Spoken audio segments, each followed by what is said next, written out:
యారా బామ్మర్ది, మీ బల్లిబావని మాట్లాడుతున్నా. నేను మీ మీద పడగానే అరిష్టం, అరటికాయ, దోషం, దొండకాయ అంటూ భయపడే వాళ్ళ కోసం అసలు నిజాలు ఈ రోజు కక్కేస్తాను. చివరి వరకు చూడండి. నేను నా పని నేను చేసుకుంటూ ఏ దోమనో ఏగనో పట్టుకుందామని ట్రై చేస్తుంటాను.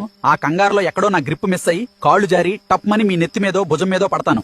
కింద పడి నడుమిరిగి నేను ఏడుస్తుంటే అయ్యో మూగజీవి అని జాలి పడాల్సింది పోయి నా ముందే బల్లి పంచాంగం తీసి తల మీద పడితే మరణం, భుజం మీద పడితే ధనం అని లెక్కలేస్తారా? ఎగ్జాక్ట్ గా నీ కుడి భుజం మీదే ల్యాండ్ అవడానికి నేనేమన్నా జొమాటో డెలివరీ పోయినాయంట్రా? పిన్ పాయింట్ లొకేషన్ చూసుకుని పట్టడానికి ఏదో నా కాళ్ల గ్రిప్పు తప్పి బొక్కబోర్లా పడతా అంతే. అసలు మీ తాతలు నా మీద అరిష్టం దోషం అనే నింద ఎందుకేశారో తెలుసా? మేము ఎక్కడ పడితే అక్కడ తిరిగి పురుగులు తినటం వల్ల మా ఒంటి మీద సాల్మొనెల్లా అనే డేంజరస్ బ్యాక్టీరియా ఉంటుంది. మేము పైనుండి మీ మీద పడినప్పుడు మా ఒంటి మీద ఉన్న ఆ బ్యాక్టీరియా అంటుకుని దద్దుర్లు రావటం, లేదా ఆ చేతులతోనే ఏమన్నా తింటే ఫుడ్ పాయిజనింగ్ అయ్యే ప్రమాదం ఉంది. అందుకే మీ బద్ధకాన్ని వదిలించి మీ చేత బట్టలతో సహా తలస్నానం చేయించడానికే ఈ బ్యాక్టీరియా కాన్సెప్ట్ కి కాస్త దోషం, అరిష్టం, ప్రాణగండం అనే భయాన్ని యాడ్ చేసి మిమ్మల్ని భయపెట్టారు. ఈ విషయం మీ తాతలకు ముందే తెలుసు. కానీ బ్యాక్టీరియా ఉంది, స్నానం చేయంటే మీలాంటి బద్దకస్తులు వినరుగా. ఏముందిలే అని జస్ట్ తుడుచుకుని అలాగే వెళ్లి చికెన్ బిర్యానీ మింగేస్తారు. సరే ఉంటా. ఆ ట్యూబ్ లైట్ దగ్గర ఓ పురుగు ఎక్స్ట్రాల్ చేస్తోంది, దాన్ని మింగేసి వస్తా.